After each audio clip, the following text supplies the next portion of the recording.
大哥去世后，我和3个嫂子每天夜里都会靠抱团取暖来度过深冬海。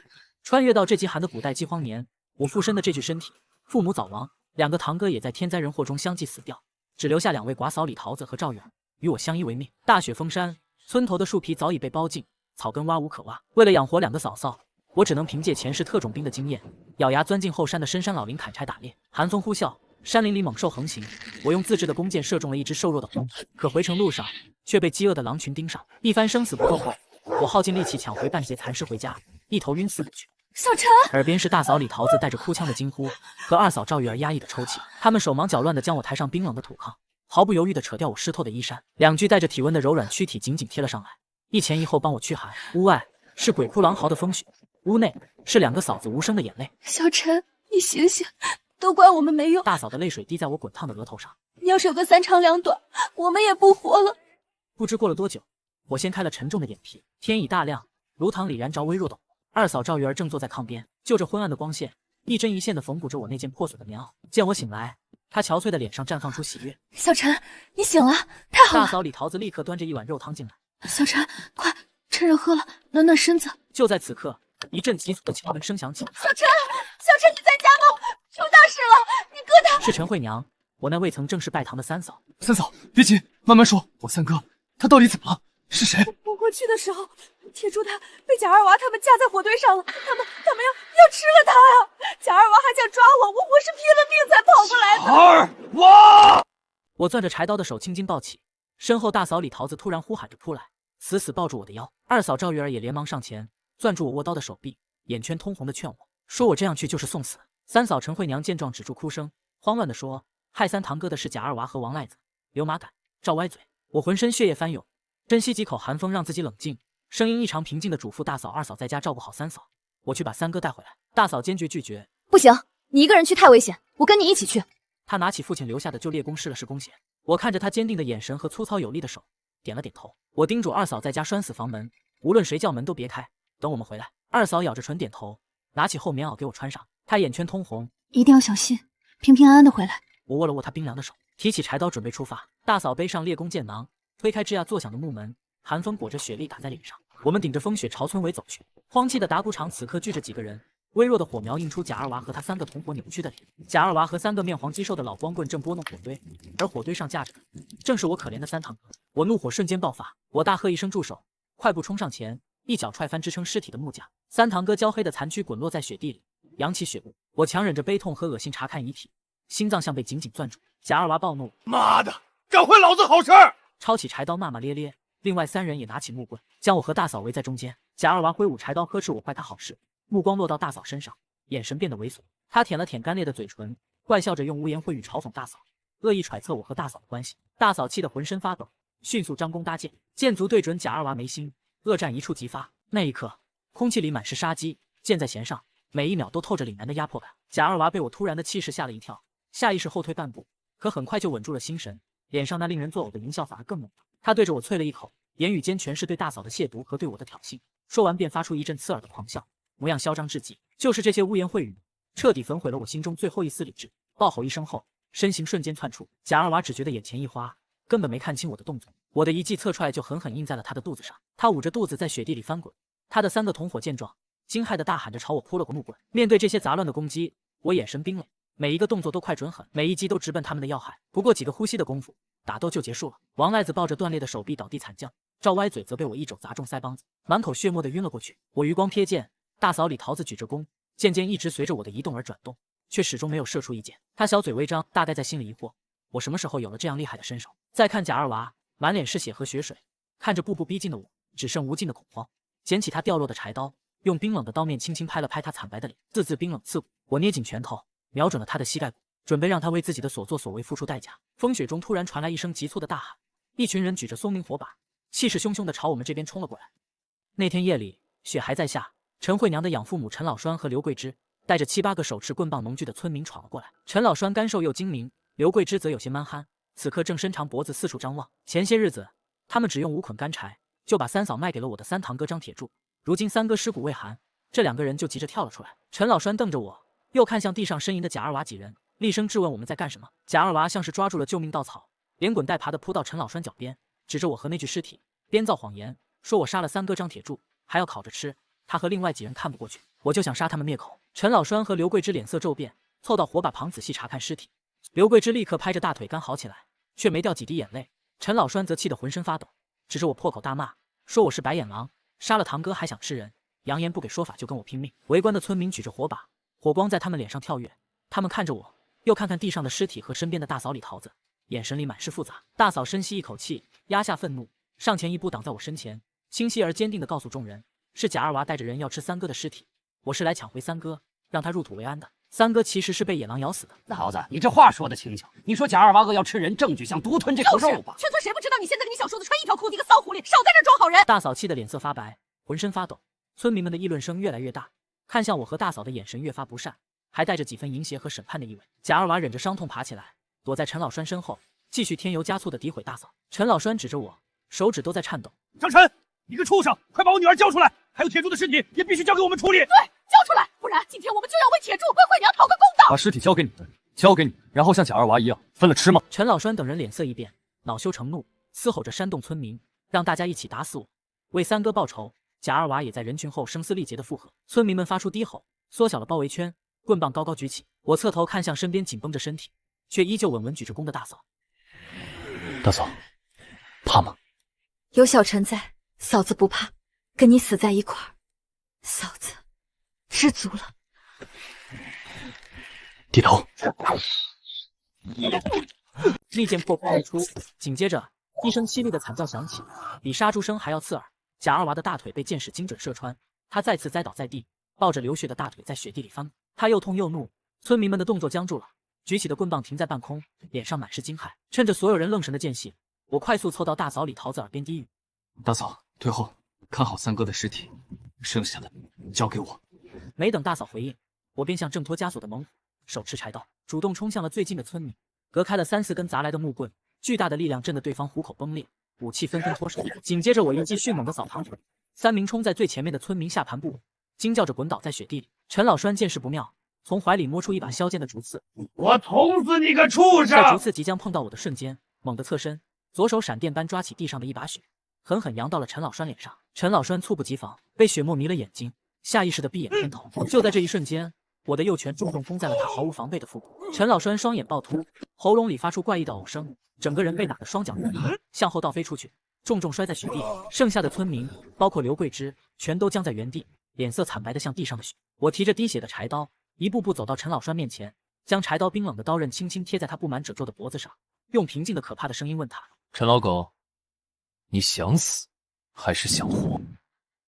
陈老栓吓得小便失禁，浑身发抖，眼泪鼻涕糊满脸，哭喊着求我饶命，一口一个张爷爷，姿态极尽卑微。刘桂枝也吓得跪倒在地，磕头如捣蒜，连连认错，说被贾二娃所骗，误会了我，哀求我放他们一条生路。我一言不发，手腕一扳，柴刀猛地扎下，扑哧一声刺入陈老栓脸庞动土，距他耳朵仅一寸。陈老栓吓得白眼一翻，险些晕过去。我抽出柴刀，刀尖指向三堂哥焦黑的遗体，语气平淡：“立刻跪下，给我三哥磕头赔罪。”陈老栓连滚带爬跪到遗体前，拼命磕响头，额头很快渗出血迹，一边磕一边忏悔，骂自己鬼迷心窍，听信贾二娃的鬼话。刘桂枝和围观村民见状，纷纷跪倒，朝着张铁柱的遗体拼命磕头道歉。风雪卷着雪沫扑打在众人和三堂哥遗体上，我盯着这群趋炎附势的人，从牙缝里挤出一个字：滚！众人如获大赦，连滚带爬逃进风雪黑暗中。贾二娃和3个断骨的老光棍想趁机溜走，我开口叫住了贾二娃，我的声音平淡无怒，却让贾二娃瞬间僵在原地，满脸恐惧的缓缓转身。我从颤抖的大嫂手中接过猎弓，熟练搭上箭，缓缓拉开弓弦，发出刺耳的咯吱声，箭尖对准贾二娃。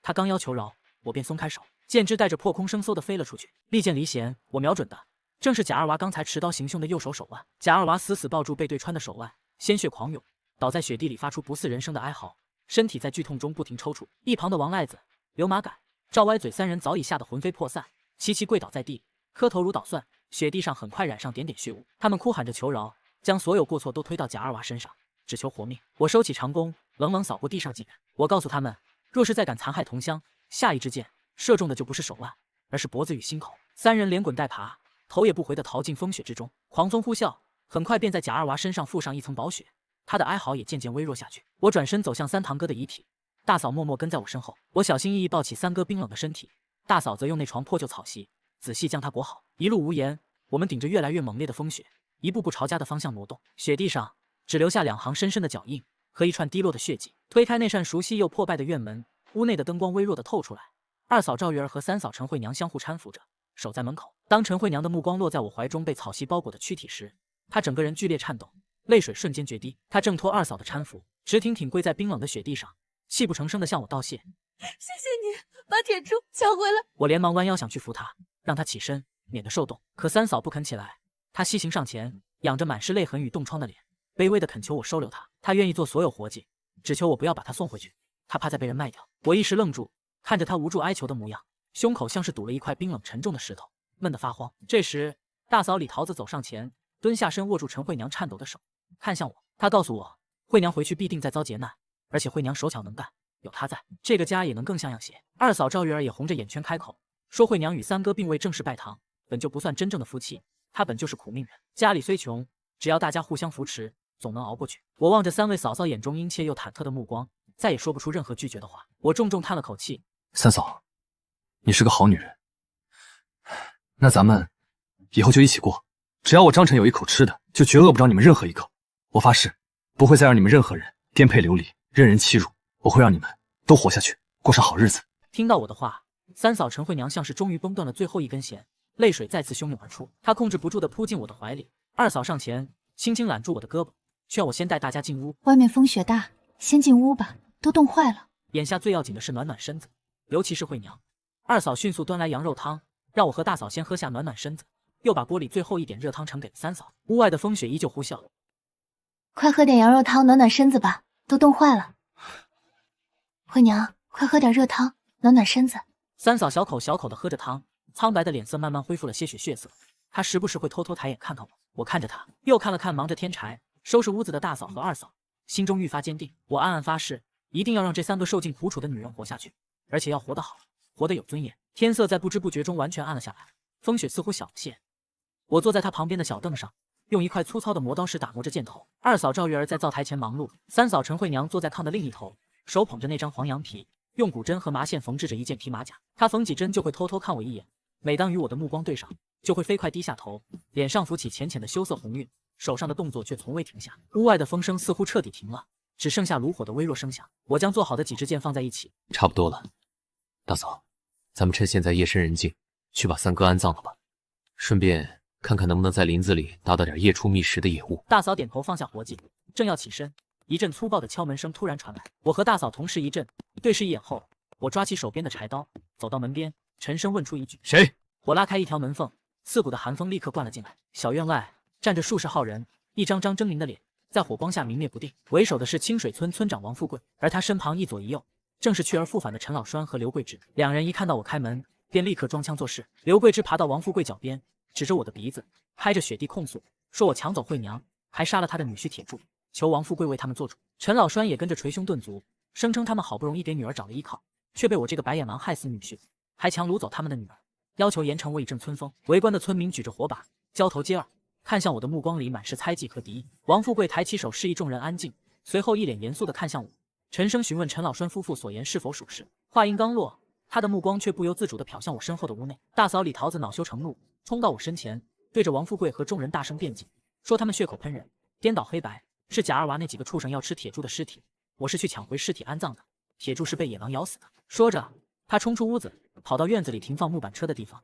一把掀开盖在上面的破草席和积雪，跳动的火把光芒下，张铁柱那焦黑、残缺、面目全非的遗体赤裸裸地暴露在所有人眼前。人群中响起一片倒吸冷气的声音，不少妇人吓得别过头去。二嫂赵玉儿护着三嫂陈慧娘从屋里走了出来，三嫂从二嫂身后微微探出头，虽然脸色苍白，眼神却异常坚定。她看着自己的养父母，质问他们何必污蔑我，说铁柱哥是被野狼咬死的，我是去抢回他的遗体，而他自己是不想再被他们卖掉。王富贵的目光缓缓扫过大嫂、二嫂和三嫂，眼神渐渐变了。眼前这3个女人虽然衣着朴素破旧，甚至打着补丁，但她们眉眼间的风韵，在这绝望的底色下，竟显出几分惊心动魄的鲜活。王富贵那双小眼睛里的光芒一闪而过，他再次清了清嗓子，对我说道：“不管怎么说，陈慧娘毕竟是陈老栓夫妇的养女，他们对她有养育之恩，我擅自将人留下，于情于理都说不过去。他提出让我把陈慧娘还给他父母，再由我家赔偿陈老栓家10捆干柴和一些吃食，他可以出面调解，就此了结此事。还问我意下如何。听到这话，我心中的怒火瞬间被点燃，握紧了手中的柴刀，上前一步，直视着王富贵，声音冷得像冰。陈老栓和刘桂芝被我杀气腾腾的眼神和话语吓得连连后退，躲到了王富贵身后。王富贵脸上的横肉抖动了几下，眼神彻底阴沉下来，质问我是什么意思，是不是要明抢？真当清水村没有王法？我站在人群中央，面对王富贵的刁难，手中的柴刀稳稳横在身前。他口口声声提王法，我只觉可笑，冷笑着反问他：勾结地痞，欺凌我们孤寡之人，又算什么王法？王富贵被我问得气急败坏，指着我怒喝。我丝毫没有退缩，指着木板车上三哥铁柱的遗体，明确告诉他，三哥是被狼咬死的，有本事就让官府来验尸。说到三嫂陈慧娘，我还没说完，他就猛地从我的身后站了出来。三嫂的身体还在发抖，却用尽全身力气，对着在场所有村民表明心意。他说自己想跟谁过日子是自己的事，还当众发誓，生是我的人，死是我的鬼，绝不会再被人卖第二次。紧接着，大嫂李桃子也上前一步，和我三嫂站在了一起。她昂首挺胸，告诉所有人，我们叔嫂四人愿意搭伙过日子，互相扶持，靠自己的双手活命，没偷没抢，不该任人欺辱摆布。二嫂赵玉儿虽然心里害怕，却也紧紧挨着我，用力点头附和，说愿意跟我一起过，以后的好坏他们自己承担，不用外人操心。我看着身边并肩而立的三位嫂嫂，心中满是暖意。王富贵望着我们四人，眼中的阴鸷越来越浓，嘴角却莫名勾起一丝鬼笑。他假惺惺地说，既然我们情投意合，他愿意成人之美。可话锋一转，他又以大嫂、二嫂是张家明媒正娶的媳妇，三嫂与三哥有婚约为由，提出条件，让三位嫂嫂签下和离书，与死去的丈夫解除婚约，这样他就不再阻拦我们在一起。这个要求完全出乎我的意料，周围的村民脸上都带着不怀好意的坏笑，他们都觉得三位嫂嫂克夫，先后克死了自己的丈夫，我要是跟他们在一起，迟早也会遭报应。我一时有些犹豫，可就在这时，三位嫂嫂紧紧挨着我，坚定地表示愿意签下和离书，只想跟我在一起。看着他们真挚的目光，我心里充满了感动。人群中很快有人开始起哄，有人嘲讽三位嫂嫂不知廉耻，有人起哄让他们一起嫁给我，还有人嘲笑我一个大男人连句话都不敢说。王富贵听着这些起哄声，笑得更加得意，他盯着我，一字一句地发问，话都说到这份上，就问我敢不敢娶这三位嫂嫂。雪花在跳动的火光里漫天飘舞，围在四周的村民们眼神里藏着看热闹的心思，个个都等着看我笑话。危急关头，大嫂李桃子率先挡在了我的身侧，二嫂赵玉儿和三嫂陈慧娘则一左一右，紧紧搂着我的胳膊，用他们的方式护着我，扯着嗓子喊：张晨让三个嫂子都嫁给你，你敢不敢娶？给句痛快话。我轻轻握了握他的手，示意他放心，随后向前迈了一步，目光缓缓扫过围观的每一个村民，最后稳稳落在王富贵脸上。娶就娶，有何不敢？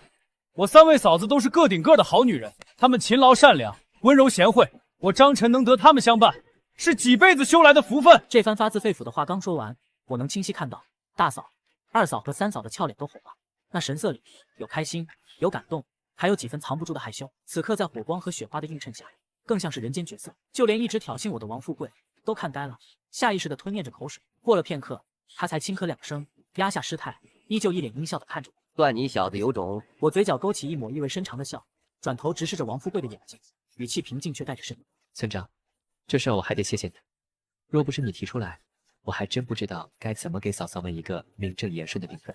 王富贵明显愣了一下，显然没料到我会说出这样的话，他脸上的横肉抖了抖，很快又堆起假笑，大声说道：好，很好，小子，这可是你说的。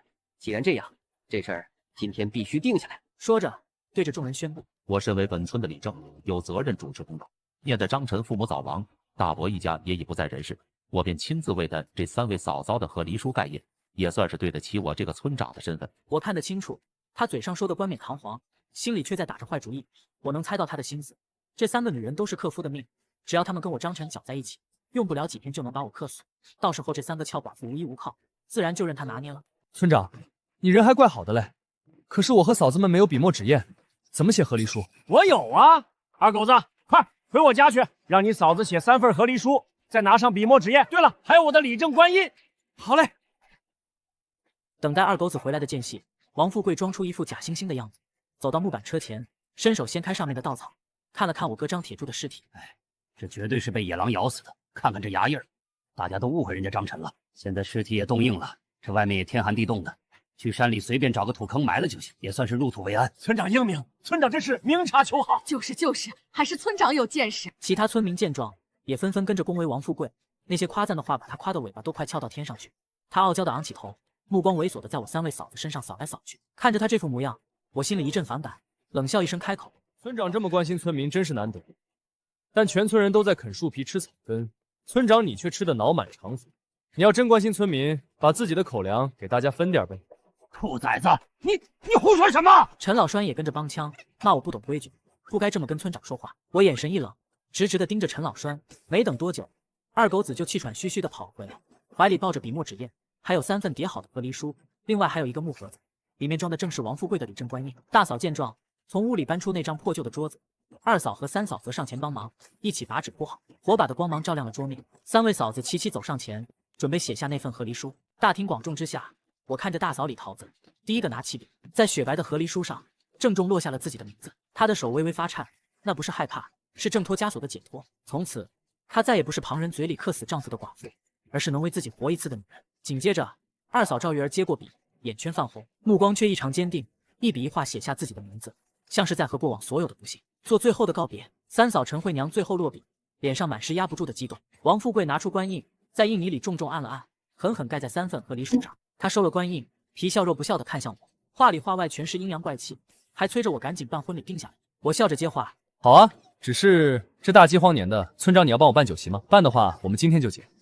一句话堵得他当场语塞，恶狠狠瞪了我一眼，就慌忙打发围观的村民散去。我看得清清楚楚，他转身离开时，心里还在打着龌龊的主意，等着看我被克死。好在打3位嫂子的歪主意，可他还没走出去，就被陈老栓冲上前拦了下来。这老东西竟指着我和慧娘，张口就要彩礼。身边的刘桂枝也跟着起哄，狮子大开口要20捆干柴和吃食。我面无表情地走到陈老栓面前，看着他色厉内荏的模样，听着他拿女儿当筹码的混账话，抬手就给了他一记响亮的耳光。陈老口，彩礼没有，耳光管够，还要不要？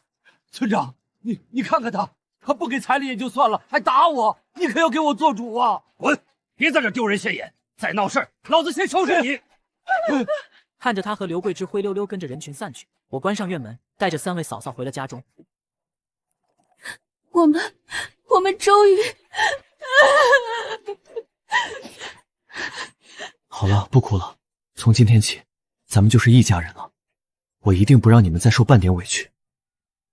小陈，你真的愿意娶我们3个？愿意。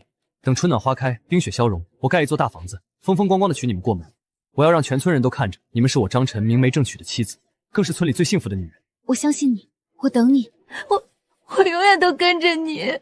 慧娘把脸埋在我胸前，轻声诉说着要永远跟着我的心意。那一刻，我只觉得整个世界都浸在了化不开的甜意里。我们相拥了许久，才恋恋不舍地分开。月色越发明亮，本该是安歇的时辰，可我心里还有一件必须要做的事。我跟大嫂说了安葬3堂哥的想法，她点头应下，转身拿了弓箭和柴刀。我也找好了刨坑的工具。二嫂满眼担忧地反复叮嘱我们万事小心，说会和慧娘在家等我们平安回去。慧娘也红着眼，小声说着会烧好热水，盼着我们早点归来。我重重的点头，踏着厚厚的积雪往村外的山林走去。清冷的月光洒在雪地上，映出幽幽的白光，整片山林寂静无声，只有我们脚下踩过积雪发出的咯吱声响。我们在山腰找了处被封的地方，冻土硬得像石头，费了极大的力气才挖出一个浅坑。我小心翼翼地将3堂哥的遗体放进坑中，用土仔细掩埋，又插上木棍做了记号。大嫂点燃了纸钱，轻声告慰3堂哥的在天之灵。我也对着坟堆在心里立誓，定会护好慧娘和2位嫂嫂，让他们九泉之下得以安心。纸钱燃尽，灰烬随风四散。就在我和大嫂准备转身离开时，山林深处突然传来一声凄厉的狼嚎。我们瞬间绷紧了神经，警惕地望向黑暗深处。紧接着，几双绿莹莹的眼睛在夜色里亮了起来。2只体型硕大的野狼呲着尖牙从林中走出，喉咙里滚着低沉的威胁嘶吼，一看便是饿极了的模样。大嫂立刻拉弓搭箭示警，我咬紧牙关，握紧手里的刀，朝着其中一只恶狼猛地冲了过去。当时我侧身一闪，手中的柴刀顺势挥出，精准地在那只扑来的狼的侧腹划开一道口子。我顾不上喘息，余光瞥见另一只狼正悄悄绕到大嫂身后，意图偷袭。就在这时，大嫂手中的剑破空而出，嗖的一分，稳稳射中那只狼的前腿。狼发出一声惨嚎。就是这片刻的间隙，我趁机扑向第一只狼。野狼的力气大得惊人，瞬间就将我扑倒在地。我拼尽全身力气，双手死死掐住狼的脖颈，不让他有丝毫动弹的机会。利爪在我身上乱抓，可我不敢有半分松懈。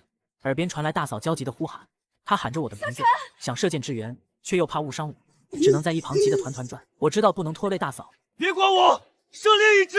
大嫂咬了咬牙，狠下心转向另一只受伤的狼，连发2箭。趁着这个机会，我猛地一个翻滚，反手举起柴刀，狠狠劈在他的脖子上。那只狼抽搐了几下，便倒在雪地里，再也没有了动静。可没等我喘口气，另一只狼见同伴被杀，彻底陷入了狂暴，发疯似的扑向大嫂。大嫂连连后退，慌乱中脚下被树根绊倒，我心头一紧，拼尽全力猛扑过去，手中的柴刀狠狠劈在狼的腰上，狼发出一声凄厉的惨叫，扭头就朝我的手臂咬来。我反手死死扣住他的脖子，用尽全身力气将他按在雪地上。大嫂趁机爬起来，随手捡起一块石头，快步冲到狼的身边，狠狠砸在狼的头上，直到狼彻底没了动静，他才停下动作，浑身都在发抖。我再也支撑不住，喘着粗气坐在雪地上。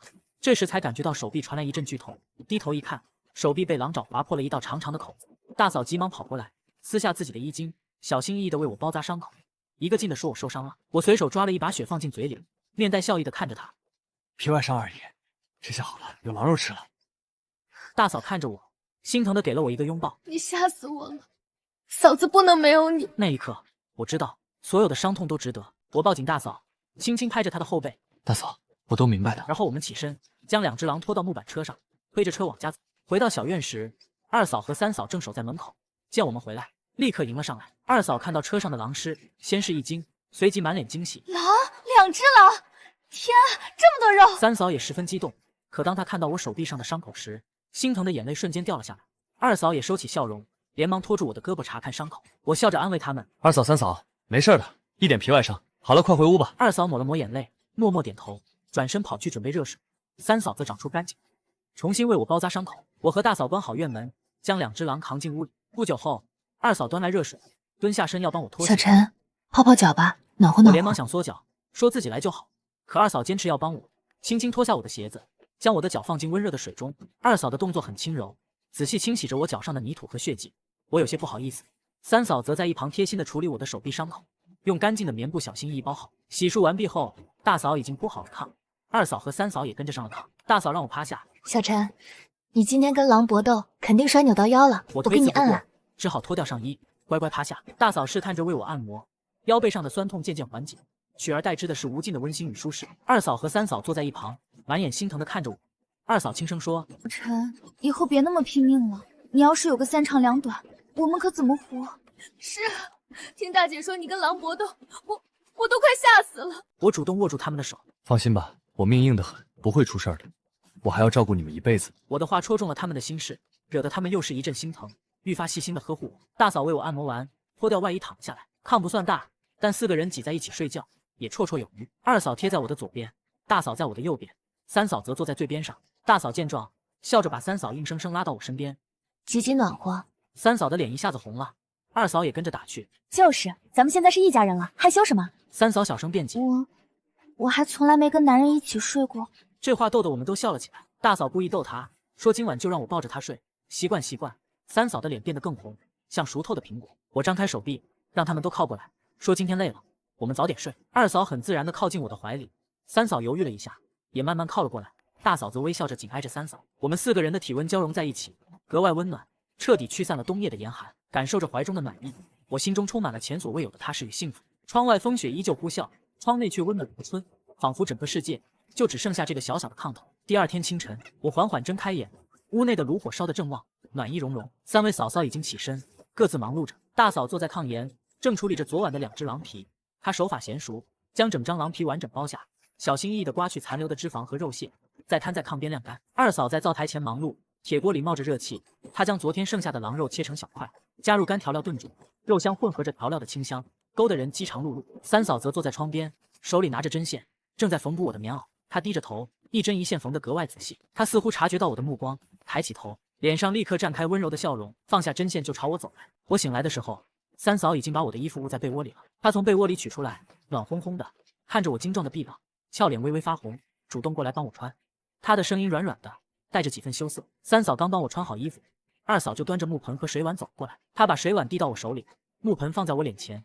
小陈，先漱漱口，水温不烫不凉，刚好合适。漱完口，二嫂又端来一碗温水，凑到我嘴边，笑盈盈地说：睡了一晚上的火炕，肯定渴坏了吧？我喝了一口，暖意从喉咙一直蔓延到胃里，浑身都舒坦极了。我连忙说着谢谢，二嫂却抿嘴笑，说一家人不用这么见外，让我以后叫她玉儿。三嫂帮我系好没扣好的扣子，也轻声附和：二姐说的对，小陈，你以后叫我惠娘吧。好，玉儿、惠娘，还有桃子。大嫂立马开心的笑了，她拿起2张狼皮给我看，说包的特别完整，要做一床大被子，咱们盖着一起睡，肯定暖和。我连忙点头称赞，狼皮确实毛发浓密，皮子厚实。可就在这时，一阵尿意突然袭来，我尴尬的捂住肚子就要下地，含糊着说：“桃子、玉儿、慧娘，我先出去一下。”我帮你穿鞋。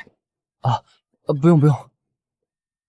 小陈，你怎么了？这么着急？我苦笑着摆了摆手，有些不好意思的解释，说自己尿急。我先出去一下。说完就急匆匆的往门外跑，身后传来3位嫂嫂忍俊不禁的笑声。大嫂放下手中的狼皮，一边笑一边大声叮嘱我：“小陈，你慢点儿。”二嫂靠在门框上，笑着喊：“小陈，别摔着了。”3嫂则轻捂着嘴，眉眼弯弯地笑着，眼神里满是温柔。我跑出屋子时，大嫂还在后面大声喊：“等你回来，咱们就开饭。”我头也不回的应了一声，知道了。快步冲出了小院。院子外寒风依旧凛冽，但比起昨天的狂风，已经小了不少。我快步跑到院子侧面的一棵老槐树后，解开裤带，缓解着心中的急切。眼角的余光忽然瞥见一个熟悉的人影，正鬼鬼祟祟的从村东头往西边走。仔细一看，原来是村里的王寡妇王美莲。她一直猫着腰，怀里紧紧抱着什么东西，急匆匆的往自己家的方向跑，还时不时左右张望，像是怕被别人发现一样。我心中泛起一丝疑惑，她怀里抱着的是什么东西，还这么鬼鬼祟祟。我赶紧提上裤子，悄悄跟了上去。她一路小跑到了自己家门口，腾出手来开门时，怀里的东西突然滑了一下，一个小小的布袋子掉在了地上，里面露出的东西让我震惊的瞪大了眼睛，是黄澄澄的小米。她怎么会有这么一袋小米？王寡妇见状，慌忙弯腰捡起袋子，紧紧抱在怀里，左右环顾了一圈，确认四周没人，才赶紧打开房门，匆匆钻了进去，砰的一声关上了房门。我站在不远处，犹豫了一下，终究还是决定跟进去，看看是怎么一回事。我悄悄绕到王寡妇家的后院，她家的院墙不高，我轻轻一跃就翻了进去。刚落地，就听见屋里传来王寡妇惊慌失措的声音：“谁？”我径直走到门前，没做任何犹豫，直接推门而入。灶台前的王寡妇正紧紧攥着一袋小米，见到我的瞬间，脸色瞬间煞白。张晨，你怎么进来的？美莲嫂子，你那袋小米哪儿来的？什么小米？你看错了吧？我冷笑一声，上前一步，他吓得连连后退。我顺势抓住他的手腕，另一只手果断夺过了那袋小米。他急得大喊着要抢小米，我反手将他狠狠摁在炕沿上，压低声音逼问：“说哪儿来的？”你放开我！我要叫人了！叫啊！正好让全村人都知道你王美莲藏着一袋小米。你看看那些饿疯了的村民会不会放过你？这话一出，他顿时吓得浑身发抖，彻底没了挣扎的力气。他眼神复杂的看着我，忽然咬着嘴唇，声音软了下来，还带着一丝试探：“小陈，你都有3个嫂子了，怎么还惦记我啊？”美莲嫂子，你误会了，我对你没那个意思。我感兴趣的是这个，告诉我这小米哪来的？他的动作猛地一顿，满脸疑惑的望着我，脸色也渐渐变了，显得犹豫不决。我松开手，故作要往外走的样子，威胁他不说的话就去问问乡亲们，谁家还有余粮。他立刻慌了，急忙拉住我，压低声音急忙坦白：“别，我说，是村长给我的。”听到村长2字，我当即皱起眉头，心中满是疑惑，紧接着追问：“村长？他哪来的？”我看着王美莲，能感觉到她像是彻底豁出去了。她咬了咬牙，跟我说了实话：“我是村长的姘头。昨晚后半夜，我去了村长家，一直到今早，这小米是他给我的封口费。村长家不仅有小米，地窖里还有腊肉、冻肉，仓房里还有好多布匹，他富得流油。”我听完彻底震惊了，实在不敢相信，乡亲们现在饿得饿死，冻得冻死，村长竟然私藏这么多东西。王美莲苦笑着告诉我，大雪封山前，官府给各村发了救济粮，但是村长把救济粮全偷偷运回家藏起来了，一点都没分给村民们。什么？这话像一盆火，瞬间点燃了我的怒火。那可是乡亲们的救命粮啊！他竟然敢贪墨！王美莲见我发这么大抖，吓得浑身直哆嗦。那是救命粮啊！多少乡亲等着那点粮食活命，他竟然敢贪墨！小陈，你别生气，要不你要了我吧，这样咱俩好上了，你就不会把我的事说出去了。美莲嫂子，你别这样，放心，我不会说出去的。这粮你留着，省着点吃，别让人看见。小陈，你真是个好人。我摆了摆手，目光落在他家灶台上的菜刀上，跟他借菜刀一用。美莲嫂子，借你菜刀一用。你要干什么？去村长家。别去，村长家有雪狼獒，还有他的本家兄弟，个个都不是善茬，你会吃亏的。狼我都不怕，还在乎一只狗？他到底要去做什么？清晨的寒风卷着白毛雪扑面而来，刺骨的冷意却丝毫压不住我心头的怒。贪墨救济粮，眼睁睁看着乡亲们饿死冻死，自己却躲在暖屋里享福。王富贵，你这个丧尽天良的畜生！怀着满腔怒意，我直奔村长家。刚到门口，我便看见一个身材高大的汉子牵着2条大狗在晃悠。那汉子约莫30岁，满脸横肉，正是村长的本家兄弟王猛。王猛见我提着菜刀走来，先是一愣，随即露出不屑的冷笑，出言嘲讽。他牵着狗上前，2条大狗龇牙咧嘴，凶相毕露。哟，这不是大名鼎鼎的张公子吗？一大早不钻被窝搞破鞋，跑这儿来干什么？站住！村长家也是你能随便进的？我停下脚步，冷冷地看着他。王猛上下打量我，满脸淫笑地调侃我昨晚的事，还出言不逊。这时，他身后的院子里又走出2个村长的本家兄弟，几人都不怀好意地笑着。王猛见我盯着他，以为我怕了，越发肆无忌惮地嘲讽，甚至拿3位嫂嫂的事打趣。听说你昨晚收了3个嫂子，那可是3个俏寡妇啊！怎么样，爽吗？一夜3个，你行不行啊？你小子也真是走了狗屎运，3个堂哥死了，嫂子全归你。不过你小心点，那3个女人可是克夫的命，别过几天你也跟着去了。开，别逼我揍你！王猛愣了一下，随即狂笑起来，嘴里说着不堪入耳的污言秽语。你打我？我看你是被克傻了吧？要不这样，我帮你分担分担，就选你大嫂李桃子，那可是村里出了名的美人。他的话像一把火，瞬间点燃了我心底最后一丝隐忍，反手就给了他一记响亮的耳光。清脆的巴掌声在清晨的雪地里格外刺耳。王猛彻底被激怒，怒吼着松开狗链，2条雪狼獒立刻狂吠着朝我扑来。我没有后退，反而主动迎了上去，菜刀一挥，直接划开了第1条狗的脖子，鲜血瞬间喷涌而出，染红了脚下的白雪。另一条狗刚挣扎着要扑过来，我抬脚狠狠踹在它的腹部，它哀嚎着倒飞出去，撞在墙上，抽搐了2下就没了动静。这一幕让王猛和另外2个汉子彻底看傻了。王猛指着我，手止不住的发抖，嘴里说不出一句完整的话。我提着滴血的菜刀，一步步朝他走去，每一步都带着冰冷的杀意。王猛终于反应过来，怒吼着朝我扑来，想要和我拼命。我侧身轻松避开，握紧拳头，狠狠砸在他的脸上，清晰的骨裂声随之响起。王猛惨叫着倒飞出去，满嘴是血，牙齿掉了一地。我走到王猛面前，蹲下身，用沾着血的菜刀轻轻拍了拍他的脸，语气冰冷的警告他，下次再敢乱吠，就不会这么轻易放过他。砍断你的狗腿！别打我，我错了。村长，救命！救命！张晨要杀人了！我提着还在滴血的菜刀，大步走进了院子。这时，正屋的门突然打开，村长王富贵带着他的2个老婆急匆匆冲了出来，厉声呵斥着，质问是谁在他家闹事。他看清是我时，先是一愣，随即瞥见我手里的菜刀，脸色瞬间变了，下意识的后退了一步，语气也变得有些发虚，问我想干什么。我冷笑一声，直接点明来意，就是来问他救济粮的事。王富贵的脸色瞬间变得惨白，却还强装镇定，装傻说听不懂我在说什么，还威胁我私闯民宅会下雨，要去报官抓我。报官？好啊，正好让官府查查你贪墨救济粮、私藏腊肉布匹，又欺负村民的。这话彻底激怒了王富贵，他恼羞成怒地瞪着我，骂了一句便挥拳朝我砸来。我反应极快，反手一记侧勾拳，后发先至，狠狠砸在他脸上。王富贵惨叫一声，当场倒在地上，他的2个老婆吓得捂住嘴，浑身瑟瑟发抖。他挣扎着爬起来，捂着流血的鼻子，满眼惊恐地看着我，嘴里还念叨着自己是村长。我不敢打他，我上前揪住他的衣领，一把将他提了起来，怒声质问他救济粮的下落。可他依旧嘴硬不肯说。我再也没了耐心，又一拳砸了过去，随后将带血的菜刀架在了他的脖子上。王富贵彻底怂了，眼泪鼻涕一起流，连忙坦白救济粮就在他家里，还不停认错。救济粮在我家地窖里，我错了，我不该贪墨，这就给乡亲们分了。王富贵趴在地上，抬头看着我，满脸谄媚，点头哈腰的讨好。他说会把我和3个嫂子的那份粮食都给我，还愿意再加些肉，只求我别把他贪墨救济粮的事说出去。我冷冷地盯着他，只觉得无比讽刺。都这时候了，全村人要么饿肚子，要么冻得瑟瑟发抖。你还是个人吗？都这时候了，你还想着吃独食？我劝你别耍花样，将各家各户的救济粮全发了。王富贵愣住了，嘴巴微张，重复着全发了，眼神里满是难以置信，显然没料到我会提出这个要求。他脸色变幻不定，从不舍得愤怒，最后还是阴狠地咬着牙答应。他爬起来，对着2个老婆怒吼：“还愣着干什么？带人去地窖，给张兄弟搬粮食去！”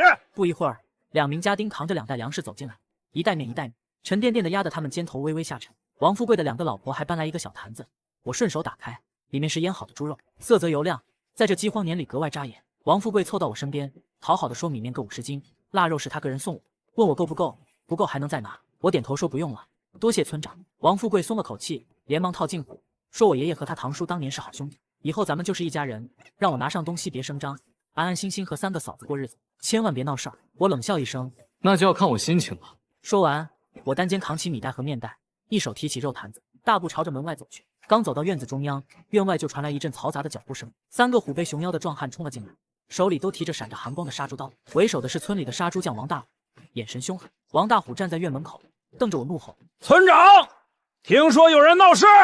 王二虎紧跟着认出了我。张晨，你小子活腻了！场面一时僵住，我转头看向跟出来的王富贵，质问他几个意思。王富贵连忙装傻，说自己不知道，还说我是他请来的客人，让王大虎他们别闹事。三兄弟愣了一下，相互对视一眼，乖乖把路让开了。我不再理会他们，扛着粮食，提着肉坛，大跨步的往家走。可刚走出20多米，王大虎三兄弟气势汹汹地追了上来，并排站在路中央，挡住了我的去路。王大虎朝我怒吼，让我把东西放下，说我抢了村长家的东西还想走。我知道今天不解决这3个屠夫，以后肯定不得安宁。我不紧不慢地放下米面和肉坛子，缓缓从腰间拔出菜刀，刀刃在微弱的光线下闪着寒光。你们确定要拦我？王二虎不屑大笑，就凭你这个弱不禁风的小鸡崽儿，也敢跟我们兄弟叫板？王三虎更是舔了舔杀猪刀，语气淫邪地说：“不想死就乖乖把东西还回去，然后送一个嫂子给村长赔罪，不然打死你！”3位嫂子是我心中的逆鳞，谁敢辱没他们，都得付出代价。我冷笑一声：“3条手狗而已，你们也配？”王大虎被我的话激怒，暴喝一声，双手指着杀猪刀直劈我的面部，刀锋带着风声，势大力沉。我不退反进，身体灵活的侧身避开刀锋，左手闪电般探出，精准扣住他的手腕。咔嚓一声脆响，万古脱臼的声音在寒风中格外清晰。王大虎惨叫着松开手，杀猪刀哐当落地，他双腿一软，扑通跪倒在地。王二虎和王三虎见状，同时怒吼着扑了上来，2把杀猪刀分别劈向我的左右两侧，来势汹汹。王二虎的杀猪刀带着风声劈来，我身形快闪，反手一记掌刀精准斩在他颈侧，他眼前一黑，身体直挺挺软倒在地。几乎同时，王三虎的刀已经逼近我胸前，我不退反进，2刀相撞发出哐当巨响，王三虎虎口崩裂，杀猪刀被硬生生震飞，脱手飞向路边草丛。我趁势上前，手肘蓄力，猛地撞向他胸口，噗的一声，王三虎喷出一口鲜血，身体像断线风筝般倒飞出去，重重撞在路边土墙上。整个过程不过几个呼吸，3兄弟就全躺在了地上。王大虎抱着脱臼的手腕不断哀嚎，额头冷汗直冒。王二虎昏迷不醒，四肢摊开，王三虎蜷缩在土墙下，不停吐血。我冷冷看着他们，下次再敢拦我，断的就不是手腕了，而是你们的狗腿！我重新扛起米面，提起肉坛子，大步往家走。走到村间拐角处，瞥见贾二娃和几个老光棍躲在墙角，探头探脑的往这边看。他们见到我扛着粮食，眼睛都看直了，满脸震惊。贾二娃犹豫了一下，颤巍巍的走过来，语气带着讨好与敬畏。我停下脚步看着他，他扑通一声跪倒在地，哭着说以前是他不是人，知道错了，求我施舍一点粮食，他们快饿死了。身后的几个老光棍也跟着跪下，不停磕头求饶。我对这几个人没什么好感，但村长更不是好东西。求我干什么？去村长家领粮食？贾二娃愣住了，难以置信的反问我是不是要去村长家。去村长家？我点头确认，让他告诉乡亲们，村长贪没了官府下发的荒年救济粮，现在粮食都在他家地窖里，想活命就一起去领。贾二娃眼睛瞪得老大，满脸难以置信，反复确认是不是真的。我懒得跟他多费口舌，说了句爱信不信，便跨步继续往家走。他愣了2秒，突然跳起来，对着身后的人大喊，让他们快去告诉乡亲们，村长家有粮，还贪了官府的救命粮。那几个老光棍连滚爬爬的跑了，一边跑一边喊，呼喊声很快传遍了整个村子。我继续往家走，快到小院门口时，看见一个鬼鬼祟祟的身影，是陈老栓。他正踮着脚趴在院墙上，偷偷往院里瞄，眼神贪婪，还时不时左右张望。我悄悄走过去，抬脚狠狠踹在他屁股上，他哎呦一声，摔了个狗吃屎，脸埋进雪地里。爬起来回头一看是我，脸色瞬间煞白，结结巴巴的说自己只是路过。我冷笑一声，路过你自己信吗？陈老栓被我的眼神吓得连连后退。我错了，我再也不敢偷看了。我就是以后别再打惠娘的主意，不然我戳瞎你双眼！他吓得连连后退，说再也不敢了，转身就要跑。等等！我叫住他，他瞬间僵在原地，哆哆嗦嗦的回头。我指了指肩上的米面和手里的肉坛子，想知道这哪来的吗？他的目光立刻被粮食和肉吸引，眼睛直勾勾的盯着，口水都快流出来了。哪儿来的？我看向陈老栓，笑着告诉他，是村主发的救济粮，怕饿死，就去领吧。陈老栓愣了2秒，脸上瞬间绽放出有粮了神情，连滚带爬的跑开，嘴里还念叨着有救了有救了。我推开自家院门，耳边传来整个村子沸腾的喧嚣，远处嘈杂的人声，愤怒的叫骂声，绝望的哭喊声，还有沉重的砸门声。村长王富贵家怕是已经要被忍无可忍的村民彻底淹没了。我摇了摇头，没有理会外面的混乱，径直回到家中。3位嫂嫂已经摆好了早饭，狼肉炖草根汤，还有一盘子黄羊肉干。见到我扛着米面，提着腊肉归来，3人都惊呆了。大嫂指着米面，激动的话都说不利索。2嫂打开肉坛子，猪肉是腌制好的猪腊肉。3嫂摸着米袋，眼泪一下子涌了出来。是米，是丝路米。这是村长发的救济粮，都是咱们应得的。3位嫂嫂看着米面和腊肉，又看看我，眼中满是惊喜与敬佩。2嫂急切地问我是怎么做到的，我简单讲述了与王寡妇交涉，逼迫村长经过，他们听得目瞪口呆。大嫂满脸震惊的怒斥村长贪墨救伎俩，草菅人命。二嫂同样义愤填膺，骂他黑心肝。三嫂则满眼心疼的盯着我，确认我有没有受伤。我拍着胸脯保证自己没事，让他们放心。就在这时，外面传来更大的喧哗声，隔着很远仍能清晰听见村民们的怒吼，他们喊着让王富贵滚出来，交出救命粮。砸门声越来越响，我对三位嫂嫂说：“咱们安心吃饭，外面的事不用管。”三女齐齐朝我点头，正要动筷子，二嫂突然像是想到了什么，起身说要去救火。我不禁皱眉，好奇地看着她，不知道她葫芦里卖的什么药。舀了一碗面糊糊，又挖了些黄羊油，往烧热的锅里一摊，一张张薄饼很快就冒着香气出锅了。大嫂和三嫂闻着那股浓郁的麦香，忍不住直咽口水。我也被这香味勾得馋虫都出来了。薄饼摊好后，我们围坐在桌前，喝着热乎乎的肉汤，嚼着香喷喷的薄饼，心里那种满足和幸福，真是说不出来。自从大雪封山，这还是我们第一次吃到这么丰盛的一顿饭。窗外，村民们的怒吼声越来越响，透着一股戾气。窗内却只有我们4个人，安安静静地吃着饭，贪恋着这难得的温暖和饱足。3个嫂子收拾完碗筷，又重新聚到我身边，她们脸上都带着藏不住的忧虑。大嫂李桃子先开了口，语气里满是担心。二嫂赵玉儿轻声附和，说着村长早年和山贼有来往的传闻，怕他狗急跳墙。三嫂陈慧娘端来一杯热水递到我手里，劝我避避风头，说不想我出事。看着他们关切的眼神，我心里暖暖的，却笑着摇了摇头。头，没必要。我告诉他们，不用怕，咱们一会去小院里布置些陷阱，保管让他们有来无回。大嫂一听眼睛立马亮了，说他爹以前打猎场这么做，野猪都能困住。二嫂和三嫂还是有些担忧，怕咱们对付不了村长和他带来的人。我放下手里的碗，目光认真地落在桃子、玉儿和慧娘身上，轻声安抚他们，让他们别担心。我心里想着，上辈子我可是特种兵，就那些人的战斗力真的不够看。这话一出口，3个嫂子就异口同声地反问特种兵，脸上满是好奇的神色。我这才反应过来，自己不小心口误了，但话已经说出去，也没什么好藏着掖着的。我笑着解释，特种兵就是一个王朝军队里最厉害的兵种，能潜伏，能侦察，还能打硬仗，一个人就能打赢几10个普通士兵。大嫂听完眼睛瞪得老大，惊叹着说这堪比武状元。二嫂掩着嘴惊呼，问我上辈子是不是当将军。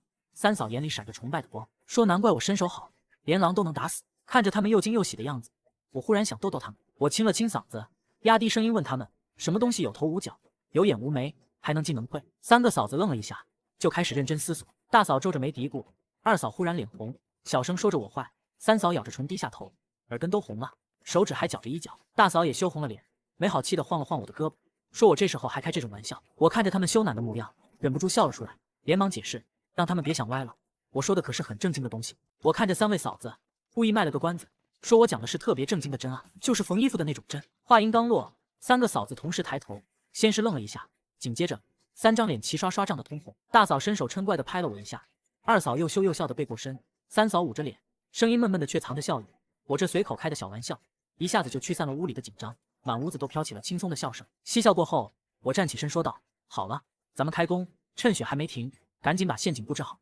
”3位嫂子齐声应好。小院里的积雪已经没过脚踝，我们4人分工合作，我和大嫂削尖拇指粗的木棍埋进雪里，尖端朝上，再用薄雪盖好，在小院外围埋了3圈，间距错落有致。我做了个刺穿的动作，心里想着，只要有人敢冲进来，一脚踩下去。三嫂看得小脸发白，二嫂咬着牙说对付恶人就得用狠招，大嫂也连连点头附和。之后我又用粗铁丝和木板，在原有2个捕兽夹的基础上，又做了3个简易的，埋在院门2侧和围墙下的雪地里，用细线连着铃铛，这样一旦出发，屋里就能听见动静。忙活了近1个时辰，陷阱总算布置完了。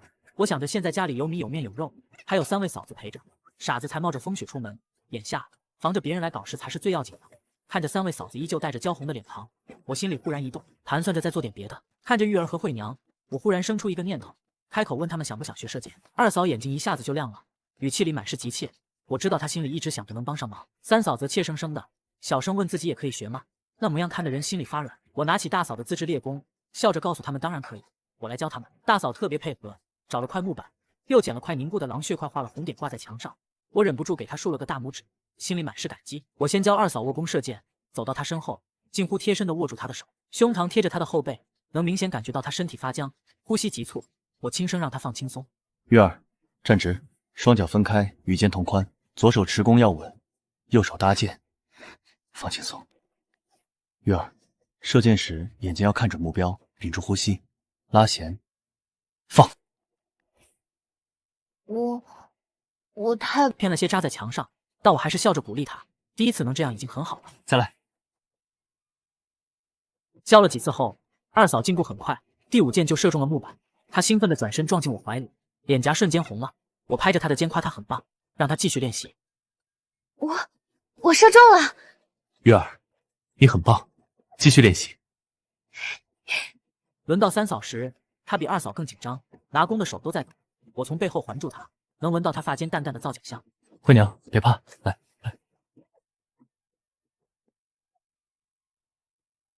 没事，有我呢。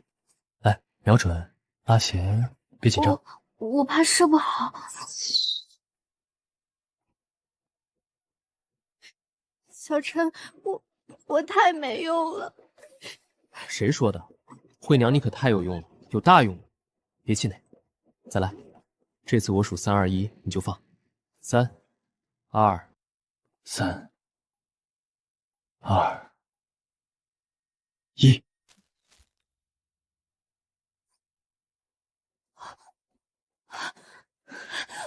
我射中了，小陈，我射中了。大嫂在一旁看着，嘴角带着笑意，眼神格外温柔。就在这时，远处传来急促的马蹄声，由远及近，又飞快远去。大嫂沉着说：“村里只有村长王富贵家有马，肯定是他家的。”我望向马蹄声消失的方向，眼神冷了下来。看来他是真的要拼命了。可我没想到，另一边的王富贵家已经乱成了一团，地窖门被砸开，粮食被搬空，仓房里的布匹也被愤怒的村民抢走了大半。看着空荡荡的家，眼睛血红，拳头捏得嘎嘣响，嘴里咬牙切齿地念着我的名字，恨不能让我全家死绝。他冲进屋里，吼着让2个老婆去叫二狗子，还让看看马喂饱没有。没多久，二狗子就来了，说马已经喂饱备好。王富贵掏出1袋子金锭递给二狗子，让他骑马去黑风寨找3当家鬼头刀刘彪，许诺夺回的粮食分他70%，村里女人都归他，而王富贵只要我的人头和我的3个嫂子。王富贵一脚踹在二狗子身上，让你去你就去，再啰嗦老子先弄死你！二狗子连滚带爬的跑了，丝毫不敢耽搁。王富贵走到窗边，望着我家的方向，脸上露出狰狞的笑容。等黑风寨的山贼来了，老子看你怎么死！深夜子时，风雪稍歇，月光照在雪地上，泛着惨蓝的光。村口突然响起杂乱的马蹄声，10余名山贼骑着马，驾着一辆马车，提着熊熊燃烧的火把，挥舞着刀枪，像一群饿狼般冲进村子。为首的是满脸横肉，额头有一道刀疤的黑风寨3当家鬼头刀刘彪。刘彪一挥手中弯刀，粮食、女人、值钱的东西全给老子搬走！山贼们嚎叫着散开，哭喊声、求饶声、打砸声瞬间响彻夜空。王大虎3兄弟早有准备，带着几个村痞举着火把给山贼引路，指着村民家说哪家抢了救济粮，哪家有水灵的小媳妇，哪家有刚成年的女儿。破门声、惨叫声、哭泣声在村子里不断传开，无数妇女被粗鲁地拖出屋子，用麻绳捆住手腕，像串蚂蚱一样连成一串，被牵到村头空地。他们试图哭喊求救，却被山贼用刀背狠狠抽打。家里的米面、腊肉，甚至锅碗瓢盆，全被搜刮出来堆在马车上。这时，王富贵才大摇大摆地出现，站在刘彪的马旁。一群该死的刁民，也敢抢老子的东西，真是找死！现在知道厉害了吧？村民们被强迫跪在雪地里，冻得瑟瑟发抖，却敢怒不敢言。贾二娃突然从人群里爬出来，扑到王富贵脚边。村长饶命啊！都是张晨，是张晨让我们去您家抢粮的。陈老生也跟着爬出来附和。刘桂枝在一旁哭嚎：张晨那个天杀的，他害死我们！其他村民却沉默着，只是用仇恨的目光瞪着王富贵和贾二娃姐。王富贵眼珠一转，故意大声问：“是不是我指使大家抢粮的？”只要大家点点头，我就跟我们3当家说饶了大家。没有一个人吭声。老东西，说话呀！是不是张晨？是我们自己要抢的。村长贪救命粮，害得无数人饿死冻死，该抢。王二虎一拳打倒老农，又揪住一个妇人逼问：“是不是张晨？”我不知道，我只知道我家娃快饿死了，村长贪粮不分。王富贵脸色铁青，转头对刘彪说：“村民被我洗脑了。”对，不过3当家，那张晨家里还有3个美人，那才是真角色。咱们先去把他收拾了。女人今晚归您，您玩够了留给我就行。哦，这好啊，真是美人，还是3个。千真万确，比王寡妇还水灵10倍。这也是我没让虎子他们领你去张晨家的原因。好东西让要留在最后抢。好，弟兄们，跟我一起走，咱去把那小子宰了。小院外，刘彪带着8个山贼小弟，王大虎3兄弟和几个村痞举着火把照明。王富贵躲在后面。3当家就是这儿。刘彪打量着静悄悄的小院，屋里没点灯。小子，滚出来受死！却没人应答。刘彪冷笑：“弟兄们冲进去，男的砍死，女的绑走。”2个山贼小弟迫不及待地跳下马，踹开院门冲了进来。紧接着就传来凄厉的惨叫声，一人脚踩中捕兽夹，铁齿深深咬进小腿骨头，另一人被尖木刺穿脚掌，倒在雪地里哀嚎。其他山贼吓了一跳。有陷阱！敢玩阴的，找死！这时，3支箭从屋内窗户射出，精准命中3名山贼。山贼们慌忙找援手，又触发了2处陷阱。王富贵吓得躲到马车后。三当家，烧！放火烧死张晨那缩头老虎！你们去搬干柴，把这屋子给我围起来烧！谁敢不搬，老子现在就砍了他的老婆女儿！村民们看着山贼手中明晃晃的刀，又看看被捆住的家人，只能咬牙照走。一捆捆干柴被搬到小院周围，堆在墙根下。屋里，他们要放火，他们似乎人很多，这可怎么办？跟他们拼了！免费送的柴，不要白不要。正好，咱们柴火也不多了，先等等。3位嫂子被我的淡定惊得说不出话来。我走到窗边，看着外面忙碌搬柴的村民，又看看躲在后面的王富贵和刘彪，眼神渐渐变冷。等柴搬的足够多了，我转身郑重地对他们说：“你们待在屋里，无论发生什么都别出来，相信我。”小陈，我要跟你一起，你一个人，我担心。我给了他一个大大的拥抱，满脸自信地说：“我一个人就够了，他们是我最重要的人，不想让他们涉险。乖乖待在屋里看戏就好。”3位嫂子对视一眼，眼圈都红了，不约而同地齐齐扑进我的怀里。小陈，你一定要小心啊！小陈，你一定要平安。小陈，我们都听你的，但你有事儿，我们3姐妹绝不独活。我会带着2位妹妹去和他们拼命。我给了大嫂一个安心的微笑。我不给你们为我冒险的机会的。说罢，我提起柴刀，飞门而出。吱呀一声，门开的瞬间，所有人的目光都聚焦过来。我独自一人站在门口，手中的柴刀在月光下泛着寒光。搬柴的村民们全愣住了。他出来了，三当家，这缩头乌龟他出来了。小子，你就是张晨。我没理会刘彪，而是看向那些村民。柴搬够了，就歇着吧。村民们面面相觑，有些不明所以。贾二娃突然跳出来：“张晨，你死到临头还嚣张！三当家，快砍死他！”陈老栓也跟着骂：“你个祸害骗子，你把全村人都害惨了！”其他村民却急了：“小陈，快跑啊！他们人多！”小陈，你快走，别管我们！王富贵气急败坏：“你们这些吃里扒外的东西！三当家，快杀了那小子！”刘彪也被激怒了。果然是一群刁民！弟兄们，上，砍死这小子！谁砍死了他，赏5个女人！剩余6个还能动的山贼小弟挥舞着刀枪冲了上来，我眼神一冷，挥刀迎上。第一个山贼挥刀劈来，我侧身避开，柴刀反手一划，扑哧一声，鲜血喷溅。第2个山贼持枪刺来，我抓住枪杆，一脚踹在他胸口。第3个、第4个同时扑来，我弯腰横扫，2人小腿齐断。第5个吓得转身要跑，我掷出柴刀，刀身没入他的后背。第6个见状，吓得一屁股栽进血坑，正好落在木刺上。眨眼间，6个山贼全倒在了地上，所有人都惊呆了。王富贵张着嘴，眼珠子都快瞪出来。刘彪握着弯刀的手在发抖。村民们先是愣住，随即爆发出震天的欢呼，喊着杀得好！小陈威武！小陈威武！3位嫂子透过窗缝看着这一切，激动的热泪盈眶的抱在了一起。小陈，小陈太厉害了，他是英雄。大嫂没说话，只是紧咬着唇，眼中依旧藏着深深的担忧。院中，刘彪终于反应过来，四目相对间，他吓得目光闪躲，猛地策马想要逃跑。看着刘彪策马就跑，我心里冷笑一声，脚下不停追了出去，心里暗道：想走，这里可不是你想来就来，想走就走的地方。我没多想，直接将手中的柴刀奋力掷了出去，只听噗的一声，柴刀精准砍中马的后腿，那匹马疼得惨嘶一声，轰然倒地，刘彪也跟着摔了下来。他在地上滚了一圈，抬头见我两手空空，瞬间就有了底气，缓缓拔出腰间的2把弯刀。老子，你找死！话音刚落，他就挥舞着双刀，像旋风一样朝我扑了过来，我只能空手迎上，靠着闪转腾挪躲避，弯刀好几次擦着我的身子过去。周围的村民看得提心吊胆，我能隐约听到他们的提醒，可王富贵却在一旁喊着：大虎、2虎、3虎，一起上！我彻底被激怒了，看准这时机，一脚踹在刘彪后背，刘彪收不住力道往前冲，手中的弯刀精会刺入了王大虎胸膛。王2虎嘶吼着喊大哥，刘彪气急败坏的反手朝我后背打，我顺势身体下一脚踹在他的裆部，刘彪后仰飞了出去，我反就直的王3虎被他一刀削中脖子，鲜血射进，刘彪愣在地，裆部剧痛让他站不稳，我趁机欺身而上，夺过这弯刀反手一刺，直接灌入他的心脏。王2虎吓得魂飞魄散，丢下刀哭喊着我是郑晨，他不是人，他不是人，好啊！刀光入背的闷响炸开时，我握着弯刀的手稳得可怕。王2虎栽倒在地，抽搐几下便没了气息，鲜血溅满了我的衣襟。我像尊杀神缓缓转身，目光冷冽地锁住了瑟瑟发抖的王富贵。周遭先是死寂，杀得好！小陈威武！小陈威武！王富贵扑通跪倒，磕头如捣蒜，哭着求饶。贾二娃和陈老栓也连滚带爬地跪了下去。张晨，别杀我们呀！都是村长逼我们的。村长这畜生，他跟山贼勾结，祸害乡里，他该死！我却没理会。屋门被推开，三位嫂子跌跌撞撞跑过来，紧紧护在我身边，满眼都是担忧。我轻轻摇头，没事，没受伤，血都是别人的。三位夫人，看在我曾经是村长，还帮你们办了和离书的份上，饶我一命吧。二狗子，快去把我那2个老婆带来，送给张兄弟。二狗子这次没敢不听话，规规矩矩跪在我面前，身旁的大嫂满脸不悦。谁稀罕你那2个祸害，恶心！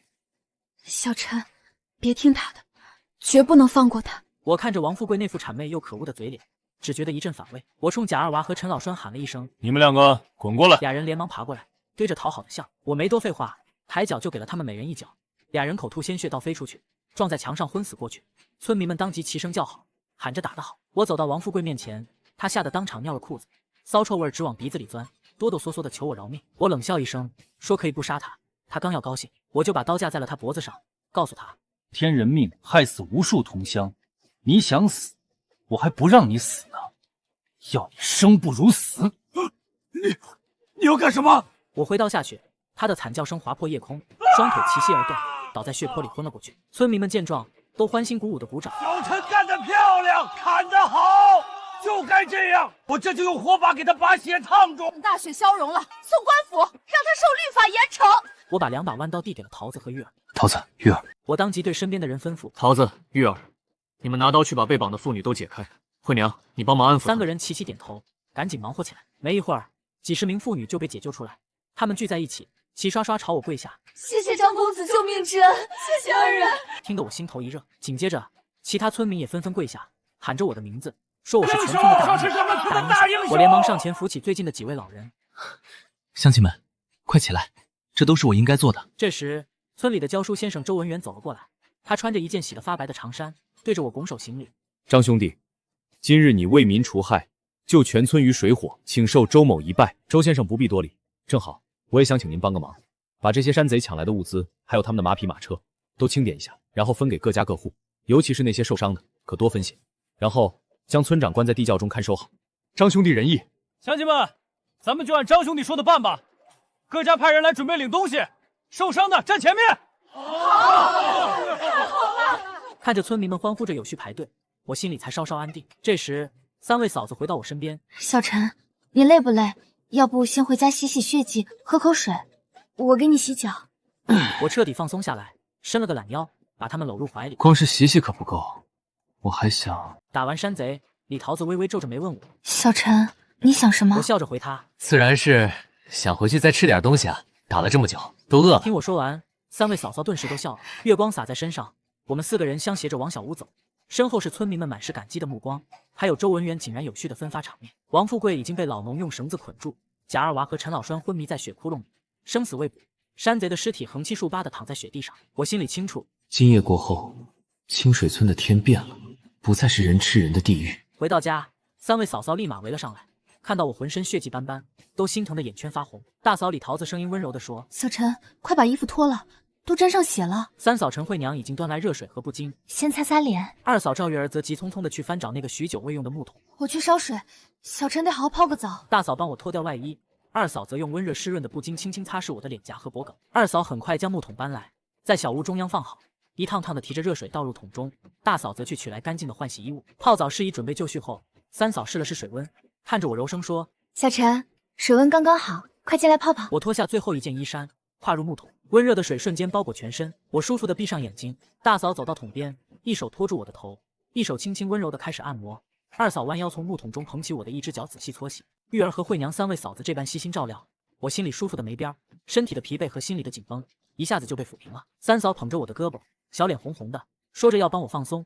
大嫂的按摩手法最是解乏，2嫂和3嫂搓洗的也格外细心，每一下都透着温柔。我往桶壁上一靠，裹着这份难得的温馨，不知不觉就睡着了。等我醒来时，已经被他们抬到了炕上，盖着暖暖的被子，浑身清爽又自在。3位嫂子正陪着我挤在被窝里取暖，只是脸上都带着几分愁容，没了方才的笑意。我伸手搂住桃子的肩膀，轻声问他们怎么了。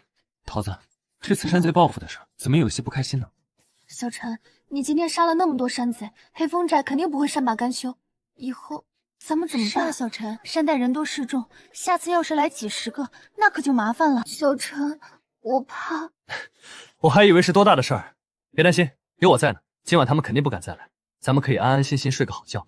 至于以后的报复，我自有办法对付。对了，我问你们个问题。什么问题？我看着眼前三位嫂嫂，神秘一笑，故意卖起了关子。你们听仔细点，什么球离我很近，但我却没办法抓着它玩？是毛线球？不对。是雪球？也不对。难道是大石球？我笑着提示他们，这个球远在天边，近在眼前。你们3个，每人身上都有2颗。哎呀，小陈，你坏，这种问题怎么回答嘛？小陈，你不是都已经……哎呀，我说不出口。你们3个好不纯洁啊！我说的是眼球啊，眼睛里的眼球离我很近，但我确实抓不住。你们想哪儿去了？怪小陈，你故意误导我们。就是小陈，你坏死了。小陈，你真是好坏。看着桃子、玉儿和慧娘3个姑娘害羞的低下头，我轻声说着：“桃子、玉儿、慧娘，外面冷，我们包得紧一点，这样睡觉暖和。”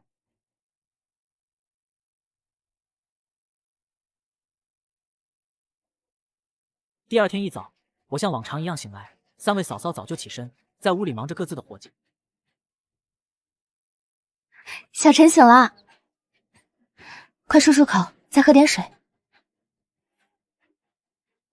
衣服已经捂热了，我给你穿上。3嫂慧娘也端来了洗脸水和毛巾，催我洗漱。被他们这样无微不至的照顾着，我心里暖烘烘的。2嫂很快就把早饭摆上了桌，说今早是馒头和肉粥。桌上的4个白面馒头和一大盆热气腾腾的肉粥，在这饥荒年月里，已是格外丰盛。大嫂盛了一碗粥，吹凉后喂到我嘴边。来，小陈，尝尝。桃子，我自己吃就行。哎呀，就让我喂你嘛。好吧。好吃。来，我也喂你们。看着桃子、玉儿和慧娘3个，被我一句话说的愣了愣，那模样真是又可爱又动人。我笑着舀起一勺粥。桃子，来。她羞涩的张开嘴，吃下粥的那一刻，眼里满是藏不住的甜蜜。接着是玉儿，她红着脸，也乖乖的顺从着吃了粥。慧娘乖，把嘴张开。她小脸通红，却还是轻轻张开嘴，吃下了我喂的粥。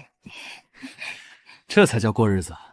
桃子、玉儿、慧娘，有你们在身边，真好。他们相视一笑，满眼深情的看着我。张兄弟在家吗？我是周文远。我起身开门，一开门就愣住了。周文远带着10几个村民站在门外，旁边停着一辆马车，还拴着9匹马，马车上堆满了布匹、粮食、调料，甚至还有5只绑着腿的老母鸡。周先生，这是张兄弟，这些马和一辆大马车自然是山贼的。至于这些东西，是我昨晚上带着村民们把村长家抄了一个干净找到的，本来昨夜就想送来的，但考虑到你和3位夫人已经休息了，就没有打扰。把这些东西都给我，不合适吧？给乡亲们分过了吗？都已经分过了。张兄弟，这些东西你一定要收下，没有你，我们早就死了，这是你应得的。张兄弟，你就收下吧。是啊，你是我们全村的大恩人。没有你，我们早就被山贼杀光了。对，张兄弟不收，我们心里过意不去。我连忙向周文远和几位老人回礼，心里又感动又有些过意不去。大家太客气了，这实在是……张兄弟，你就收下吧。现在咱们全村人都听你的，以后你说怎么办，我们就怎么办。看着眼前一双双热切又信任的目光，我知道再推辞就太不近人情了。那好吧。不过这些马，我指着那9匹马，又看了看自家狭小的小院。我这小院养几只鸡倒是可以，但马实在不行，最多能养1匹马。行，那先留1匹，其余马可以养在村长大里，反正那里现在空着。说话的功夫，村民们已经自发的把车上的物资往我家里搬。3位嫂嫂想拦都拦不住。物资归置好后，周文远神色严肃起来。张兄弟，咱们村子昨夜得罪了黑风寨，乡亲们都挺害怕的，你说咱们该怎么办啊？山贼报复确实是个大危机，仅靠我一个人应对，风险太大了。这事儿咱们要成立一个民兵小队，号召全村的青壮年都加入，我来特训大家，一起抵御山贼。如此一来，这些马也就有大用处了。听了我的话，周文远和村民们都激动起来，纷纷表示支持。我们自己保护自己，这个主意好。有张兄弟带领，我们就不怕山贼了。对，咱自己拉队伍好啊。以后口粮不够了，还可以组织民兵队去山里打猎。张兄弟，我报名，我一个。张兄弟，有你带领大家，咱们村就有希望了。对，还有一件事是，我们都想请你担任新村长，你看可以吗？对，请张兄弟当村长，只有张兄弟配当我们的村长。没错，张兄弟当村长，我们放心。这村长的选拔，起码要选德高望重，时刻能照顾大家鞍前马后的服务全村。所以这事儿先不急，咱们以后再议。现在先组建民兵队，抵御山贼要紧。村民们虽没能让我答应当村长，有些不甘，但也没听到我明确拒绝，总算松了口气，纷纷支持我的决定。我转头看向在场的青壮年，高声宣布：愿意加入民兵队的，现在就去村长大院集合。周先生，麻烦你负责登记。好，从现在起，村长大院就作为民兵训练地，你再找几个做饭的厨娘，以后民兵队统一吃住，并且要昼夜不停的轮流对村子进行巡逻。这样一来，即便山贼报复，咱们也有足够的时间来做准备。周文远一口答应，刚要走又折了回来。我们将村长关在了他家地窖里，有人看着，绝对跑不了，也死不了。好，做得不错。给你1上午的时间招人，下午我去特训这支队伍。看着周文远带着9匹马开开心心离开，身边的3位嫂嫂看着满屋的物资，也终于按捺不住心底的情绪。看着3位嫂嫂围着箱子，我心里满是暖意。小陈，这么多钱财，我简直不敢想象。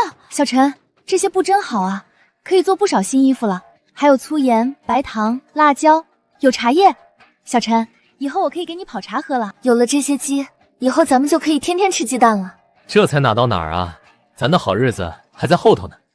他们看着我的眼神亮闪闪的，全是对未来的憧憬。之后我陪着3位嫂嫂一起整理物资，粮食放干燥处，布匹叠好收进炕柜，调料摆到灶台边，银两金锭则藏进了屋子的暗格。安置妥当，我牵着马把马车停好拴牢，转头笑着跟出来的他们说：有了这架大马车，等春暖花开，咱们一家就去春游。到时候我要给你们好好置办几身新衣服，买胭脂、水粉、首饰。春游买衣服，我不是在做梦吧？当然不是，惠娘这么乖，我怎么会骗你呢？我们又在院子角落搭了个简易鸡棚，把母鸡放了进去。以后天天给小陈煮鸡蛋、煎鸡蛋、蒸鸡蛋羹，还能孵小鸡，以后就有更多鸡了。好啊好啊，到时鸡毛还可以攒着做鸡毛掸子或者做毽子。看着他们兴致勃勃憧憬未来的样子，我心里格外踏实。这就是家啊，平淡又温馨，那种幸福劲儿打心底里冒出来。没等半上午过去，我又带着他们做了一件事。看着他们震惊的模样，我心里暗暗想着，往后的日子只会越来越好。我终于想到了解决盐的办法，用粗盐提炼细盐。我在大锅里加水，把粗盐彻底融化，过滤掉里面的杂质，再慢慢熬煮，最后碗里就出现了雪白的细盐。天啊，这盐好白，这也太不可思议了吧！我从来没见过这么细、这么白的盐。好咸，但是味道很纯，没有一丝苦味。我笑着告诉他们，以后咱们就吃这种细盐，粗盐杂质多，对身体不好。中午，二嫂用村长得来的物资和新提炼的细盐做了狼肉炖萝卜干、炒鸡蛋，还有一盆热气腾腾的干菜豆腐汤。我们一家人围坐在桌前，吃得格外香。我不时给3位嫂嫂夹菜，他们也处处照顾我。吃过午饭，我准备去村长大院。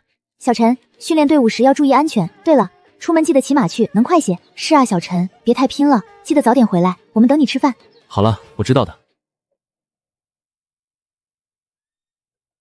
我知道，我走后他们也不会闲着。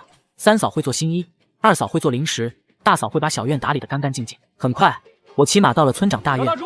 跑27，前2狗，进23，整7，出17，56，走28，到29，整30。我走到民兵队前，目光扫过每一张脸，看着他们个个精神饱满的模样，心里满是满意。我清了清嗓子，跟兄弟们立下了3条规矩。各位兄弟，从今天起，你们就是咱们清水村民兵队的士兵了。我作为队长，必须要立几条规矩。第一，服从命令，我让你们做什么就必须做什么。第二，刻苦训练，只有练好本事，才想保护家人和村子。第三，团结互助，咱们是一个整体，一荣俱荣，一损俱损。表现好的有奖，可能是粮食，可能是肉，也可能是银钱，但表现不好的必罚，轻则减少口粮，重则逐出民兵队。都听明白了吗？明白了。好，现在开始训练。今天先练射箭。周先生，把弓箭发下去。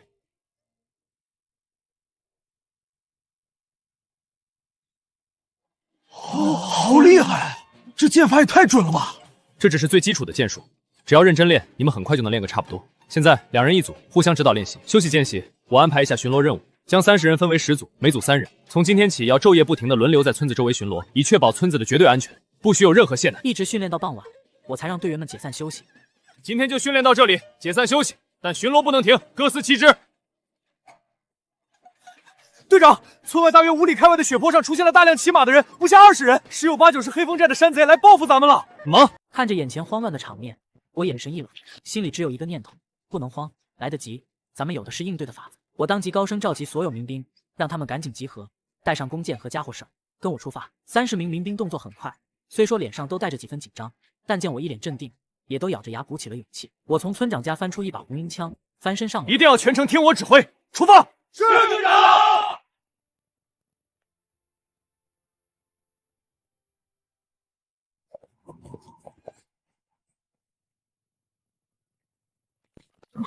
小子，就是你害死了我三弟。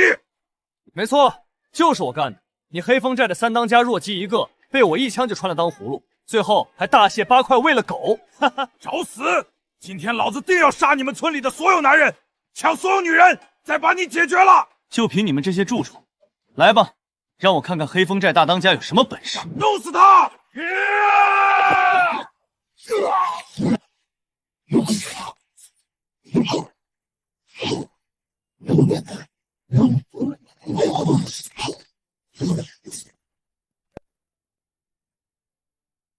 解决完这3人，我没胆恋战，立刻调转马头往回奔。身后的严山鹰气得暴跳如雷，咆哮着下令追击。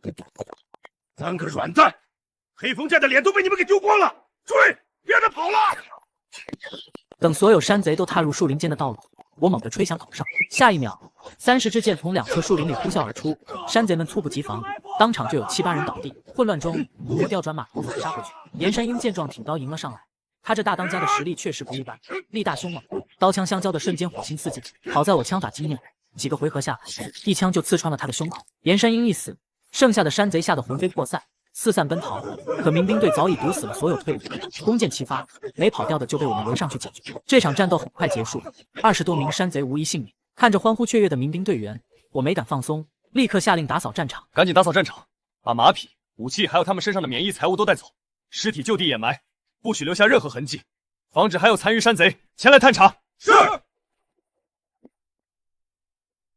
我凯旋回村，全村人皆激动不已，纷纷加大相迎。当民兵队带着20多匹马和大量战利品驶入村口，村民们彻底沸腾，呼喊声此起彼伏。你们太厉害了！英雄，小陈是大英雄，小陈为我。 3位嫂嫂挤在人群中，见我安然无恙，紧绷的神色尽数舒展。我翻身下马，3人再也按捺不住，一同扑进我的怀中。大嫂伸手上下打量我的周身，怎么样？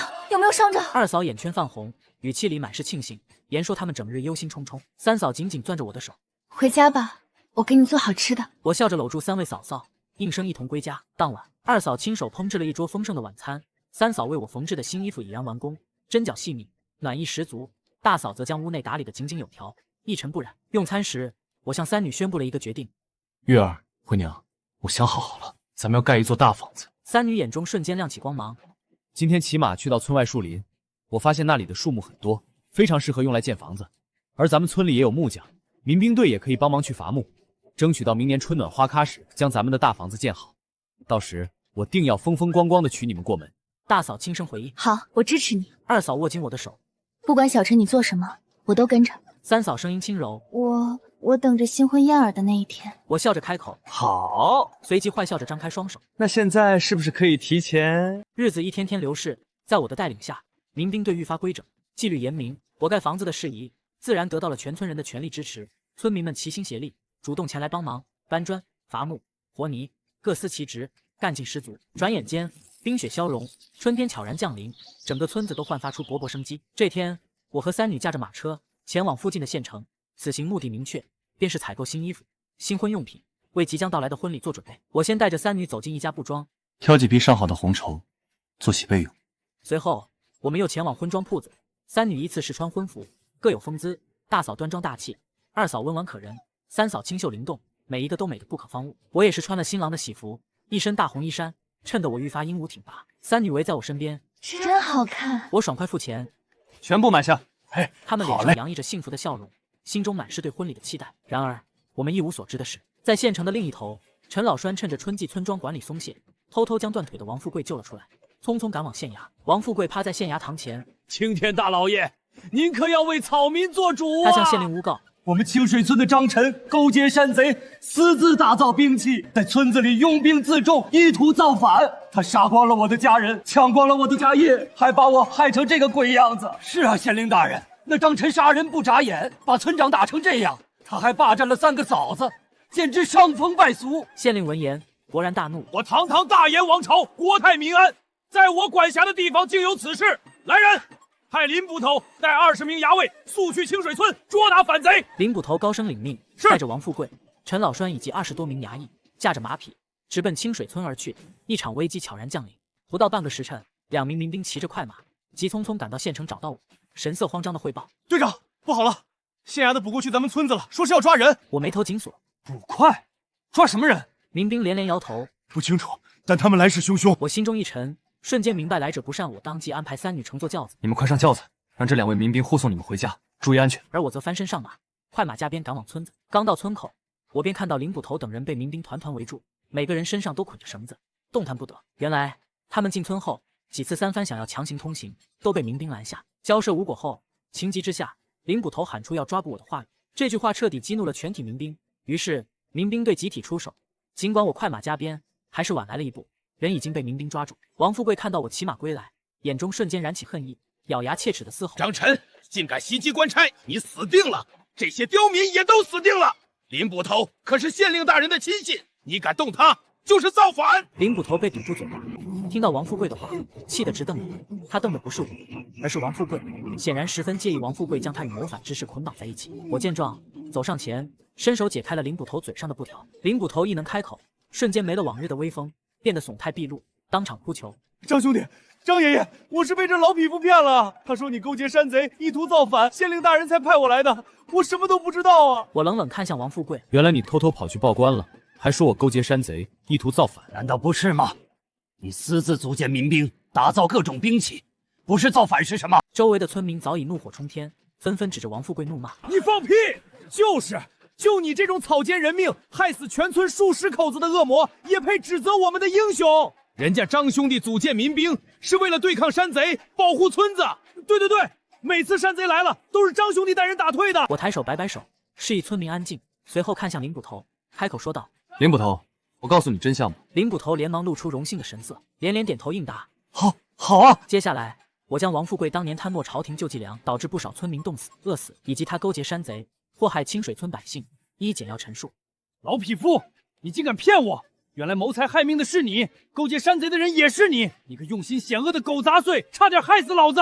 我看林捕头这般模样，便知他只是个趋炎附势、见风使舵的墙头草，并无大恶，于是让民兵为他松绑。被松绑后，林捕头立马向我作揖鞠躬：张兄弟，对不住，是我糊涂，听信了小人谗言。你为民除害，是大英雄，我佩服。林捕头明白就好。接下来这2个十恶不赦的奸诈之徒，我要亲自处置。这样吧，我送你2匹马和一些银两，就当是对这场误会的赔罪了。你回去向县令大人如实说明情况。林捕头眼睛一亮，脸上露出抑制不住的笑容，假意推辞道：这怎么好意思呢？为民除害可是我的职责啊！嘴上这般说，手却紧紧攥着碎银，神色间满是欢喜。都是应该的。我看着林捕头，嘴角勾起一抹意蕴深长的笑，抬手示意民兵牵来2匹好马，亲手将缰绳递到他手中。林捕头目光紧锁骏马，笑意直达耳根，眉眼间尽是贪婪。片刻后，他挺直腰板，义正辞严地指着被捆的王富贵和陈老栓宣布：这2个诬告良民、祸害乡里的恶徒，必须严惩。这样，张兄弟，你先把他们关押好，我回去禀报县令大人，定要将他们满门抄斩。我缓缓抬手，对他竖了个大拇指。林捕头笑意更甚，四下张望，确认无人后，不瞒张兄弟，县令大人是我二舅，他做梦都想除掉黑风寨那帮杂碎，结果现在好了，那帮杂碎竟被张兄弟你给解决了，这可是大功一件啊！我回去一定好好说明。对，我还要为你求一张正式任命村长的理政任命书。那就多谢林捕头了。客气什么？以后你就是我兄弟啊！我先回去复命，过几天再来找你喝酒。林捕头牵着骏马，带着衙役拱手离去。他走远后，我眼神冰冷，把这2个人关押起来，严加看守，让他们吃点苦头，饿肚子，受点冻，好好反省反省。是。次日清晨，这是县令大人签发的理政任命书，以后你就是清水村的正式村长了。这是斩首令牌，县令大人下令就地斩首王富贵、陈老栓全家，以儆效尤。辛苦林捕头了。刽子手缓缓举刀，周围陷入死寂，空气凝重的让人窒息。王富贵彻底崩溃，惨白着脸哭喊求饶，却被衙役死死按住，无力回天。我手持令牌，手腕一扬，冰冷而坚定地喊出：行刑！行刑！刀起刀落的脆响在耳边回荡。我瞥见村民们既解恨又感慨的神情，知道清水村的旧日子翻篇了。我握紧任命书，走到众人面前，高声宣布：各位乡亲，张晨为新任理政。村民们立刻爆发出热烈欢呼，这份期待让我更加坚定决心。我收起笑意，严肃地说：大家放心，我当村长没有压迫和剥削，只愿带大家过好日子。但我只有一个要求：信任。信任还是信任，听懂掌声。全场瞬间沸腾，村民、灵骨头和衙役们都热血鼓掌。我满意一笑。接下来我们要开垦更多的田地，推广科学种植，让粮食丰收。要建学堂，让村里的孩子全部都能读书识字；要发展手工业，让村子富裕起来；要加强民兵训练，让村子永远安全。只要大家齐心协力，我们清水村一定会成为这10里8乡最富足、最安宁的村子。大家有没有信心？村民们的高呼震彻云霄。张兄弟，不，张村长，你真是了不起的人物！我笑着摆手，示意大家安静。桃子、玉儿、慧娘，我承诺过要给你们幸福，要让你们做全村最幸福的女人。今天就借着这个契机，郑重宣布，3日之后，我要和3位夫人举行婚礼，大摆宴席，请全村父老喝喜酒，好不好啊？现场再次欢呼，村民们鼓掌尖叫。我看到3女满眼泪光，她们定然没想到我会当众宣布婚事，下一秒便齐齐扑进我怀里，那份感动暖在我心头。村民们纷纷道喜，灵骨头也上前祝贺。恭喜张村长，贺喜张村长！祝你和3位夫人百年好合，早生贵子。3日后，我一定带着兄弟们一起来给你庆贺。我笑着回应。好，到时一定盛情款待。转眼到了晚上，我躺在木桶里，桃子倒花瓣，玉儿喂甜点，慧娘温柔按摩，浑身舒畅。那一刻，我觉得世界无比美好，一时兴起将慧娘拽进浴缸，水花四溅。桃子和玉儿娇羞嗔怪，我笑着打趣让他们也一起来。房间里满是嬉闹声，可我万万没想到，这份安稳如此短暂。